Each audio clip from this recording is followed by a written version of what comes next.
punch that lands for Fury. Oh, Beautiful right and the left hook. He hits his head on the canvas. At that moment, and no one would blame you for thinking that, because it sure looked like it. Not only did he land a terrific right hand, but the left follow-up to it, which also landed, and then his head hit the canvas. incredible! Maybe the hitting of the canvas. Look at the reaction Deontay gives. And we'll take yet one in this arena. Really think Tyson Fury was going to get up? Paanong ang isang sanggol na isinilang nakasinggan lamang ng isang bar ng mantikilya ay magiging isang higanteng yayanig sa kasaysayan ng heavyweight division? Hanggang mangyari ito,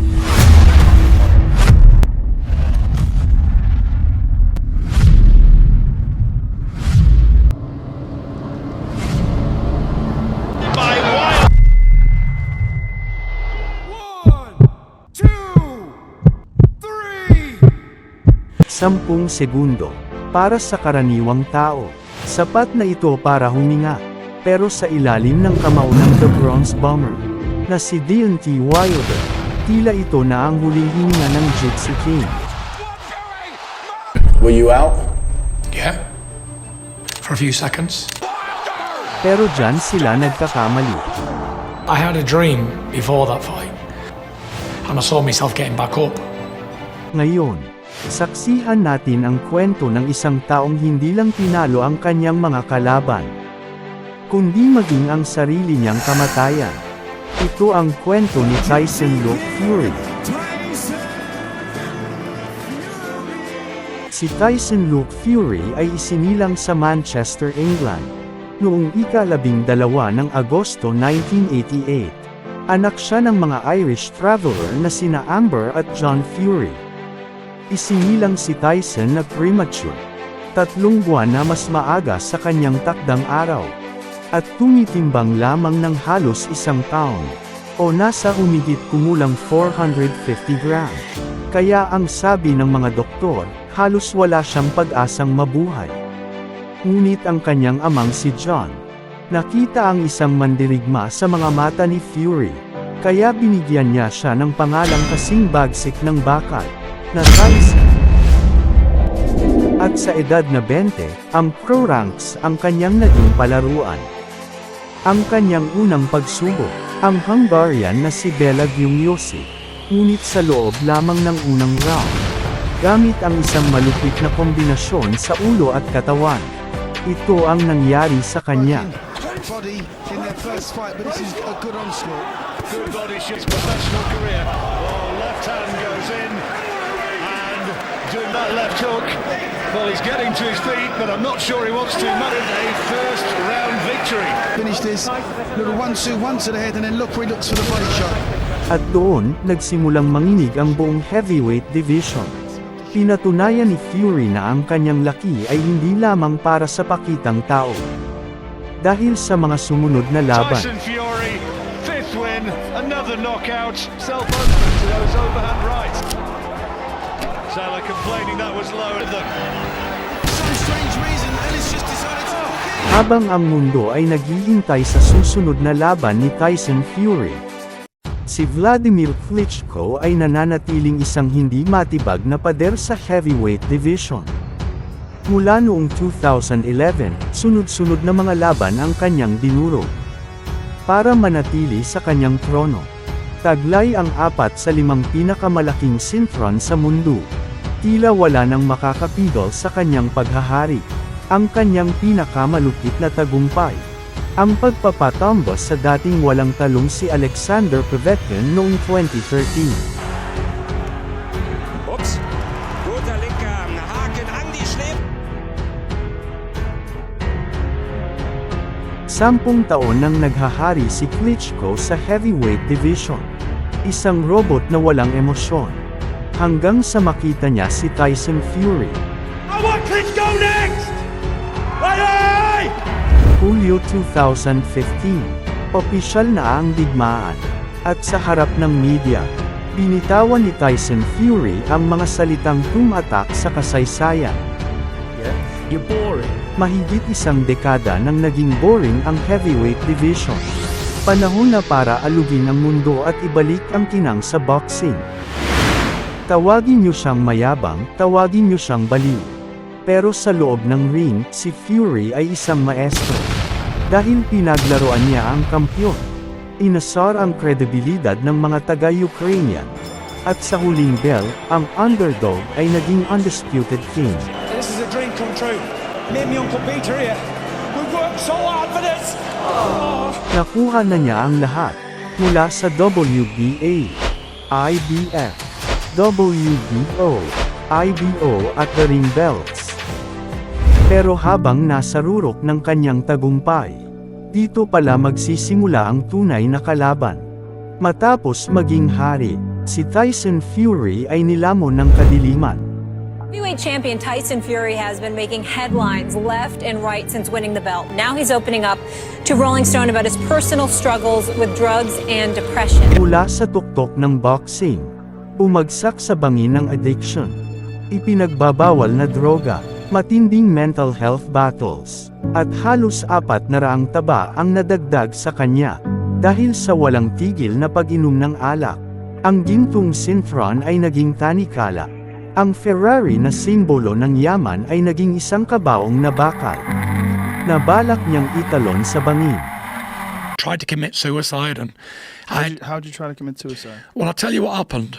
I bought a brand new Ferrari convertible in the summer of 2016 and I got the car up to 190 miles an hour. I was heading towards that bridge. Care about nothing, I just wanted to die so bad. I give up on life. Ngunit sa likod ng bawat naghihingalong mandirigma, may isang reynang tumangging bumitaw. Ang kanyang asawang si Paris. Sa gitna ng luha, pamilya, at isang huling dasal sa may kapal.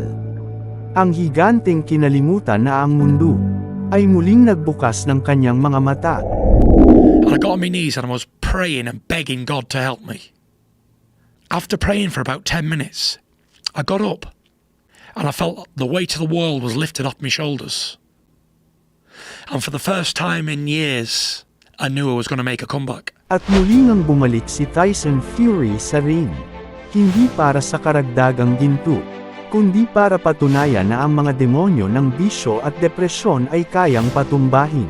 At sa kanyang pagbabalik, nakaharap niya ang pinakamalupit na executioner sa boxing. Ang The Bronze Bomber na si Deontay Wilder. Mula sa unang bell, ginamit ni Deontay Wilder ang kanyang lakas at pasabog na estilo para magpakawala ng kanyang malakas na kanang kamay. Ngunit si Tyson na matangkad at mailap, ay nagsimulang bumuo ng bitag para sa champion.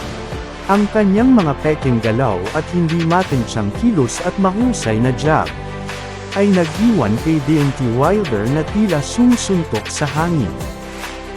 Pagdating ng 9th round, nahanap ni Wilder ang kailangan niya. Isang pie-cut na kanang kamay na nagpabagsak kay Tyson sa canvas sa unang pagkakataon. Ngunit habang nagbibilang ang referee, tumayo si Tyson. Walang takot at palaban. At ipinagpatuloy ang pag-outbox kay Deontay Wilder. Gamit ang mga anggulo at footwork na tila imposible para sa isang taong kasing laki niya.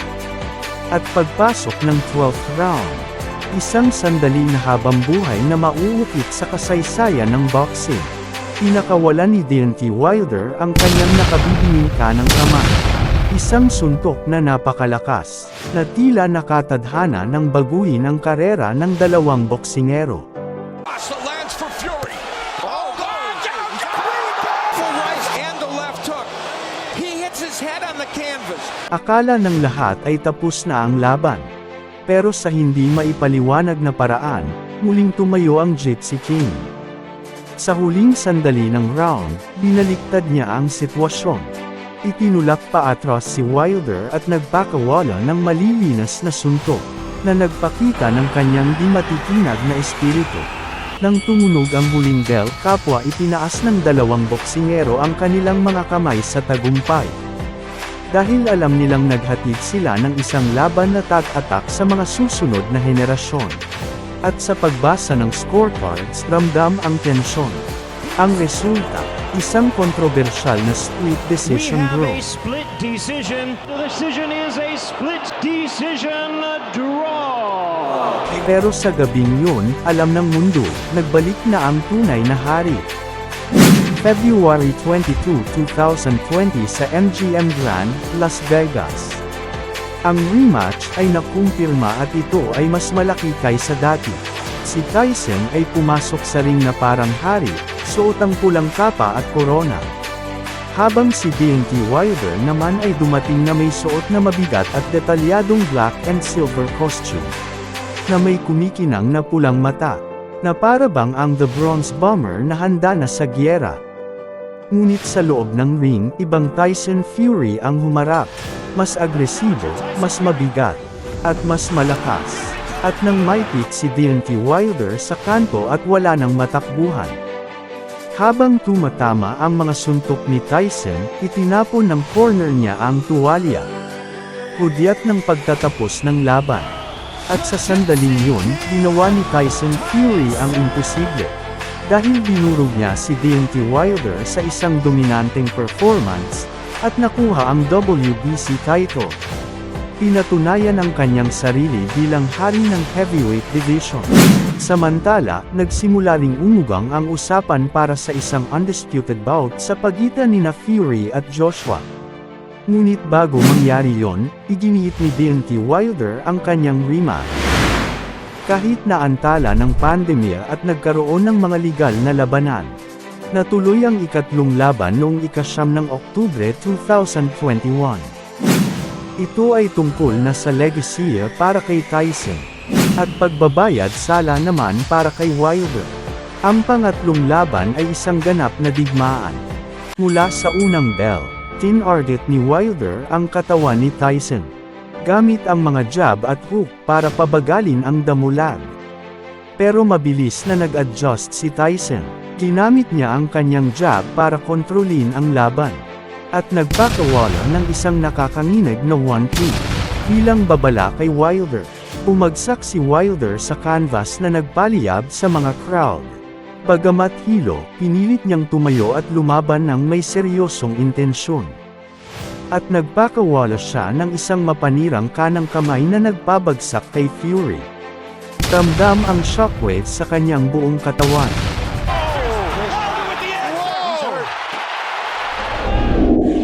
Ngunit sa pagpasok ng ika-11 round, naramdaman ng crowd ang huling kabanata.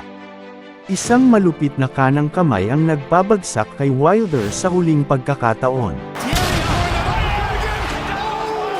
At itinigil ng referee ang laban kaya't muling naghari ang Gypsy King.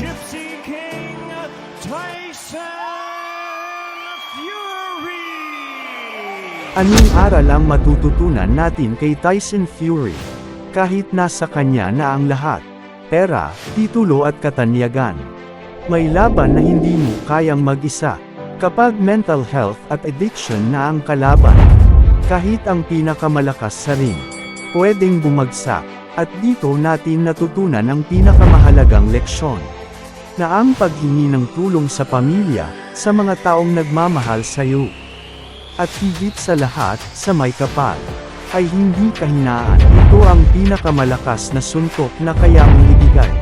Dahil ang pag-amin na kailangan mo ng tulong, ay hindi tanda ng pagkatalo. Ito ay katapangan.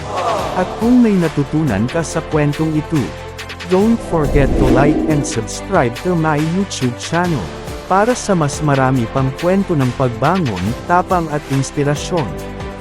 Hanggang sa muli.